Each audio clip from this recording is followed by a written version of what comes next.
Good morning, my new young friends. I love doing children's sermons. I love talking to you and hearing your stories and about your weeks at school in the summer.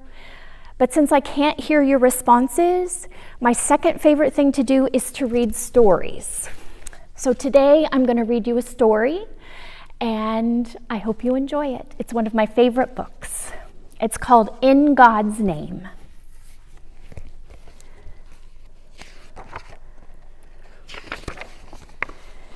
After God created the world, all living things on earth were given a name. The plants and the trees, the animals and the fish, and each person, young and old, had a special name. But no one knew the name for God. So each person searched for God's name.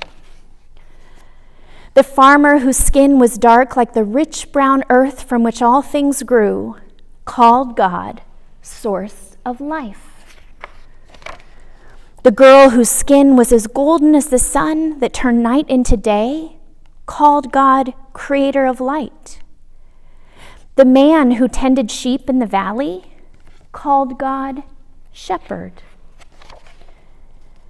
The tired soldier who fought too many wars, called God maker of peace. The artist who carved figures from the earth's hard stone, called God my rock. Sometimes the people who called God by different names were puzzled. They said, every living thing has a single name. The marigold, pansy, and lily, the oak tree, sequoia, and pine. God must have a single name that is greater and more wonderful than all other names. Each person thought his name for God was the greatest. Each person thought her name for God was the very best. The farmer who called God source of life said, this is the true name for God. The girl who called God creator of light insisted, this is the most splendid name for God. The shepherd, soldier, and artist believed they each had the perfect name for God. But no one listened, least of all, God. And so each person kept searching for God's name. The woman who cared for the sick called God healer. The slave who was freed from bondage called God redeemer. The grandfather whose hair was white with the years called God ancient one. And the grandmother who was bent with age and sorrow called God comforter. The young woman who nursed her newborn son called God mother. The young man who held the hand of his baby daughter called God father. And the child who was lonely called God friend. All the people called God by different names. They tried to tell one another that their name was the best, the only name for God, and that all other names were wrong. But no one listened, least of all, God. And so each person kept searching for God's name. Then one day, the person who called God Ancient One, and the one who called God Friend, the one who called God Mother, and the one who called God Father, all the people who called God by a different name came together. They knelt by a lake that was clear and quiet like a mirror. It was God's mirror. Then each person who had a name for God looked at the others who had a different name. They looked into God's mirror and saw their own faces and the face of all the others.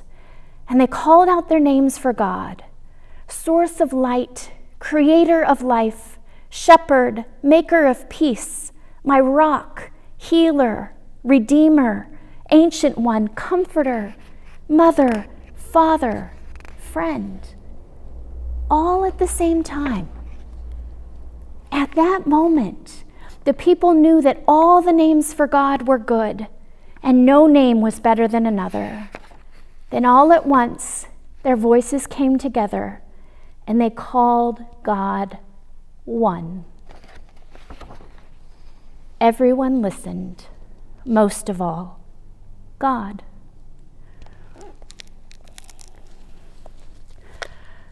Right now, I know things are scary.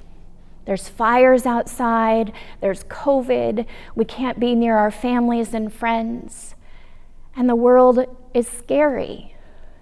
But I want you to know that no matter what you call God, Creator, Comforter, Father, Mother, God is there for you and loves you and is holding you tight. So when you feel scared, call out to God, because God always listens. Have a wonderful day, my new friends. Remember that God loves you more than anything else in the whole entire world. I'll see you soon. Bye-bye.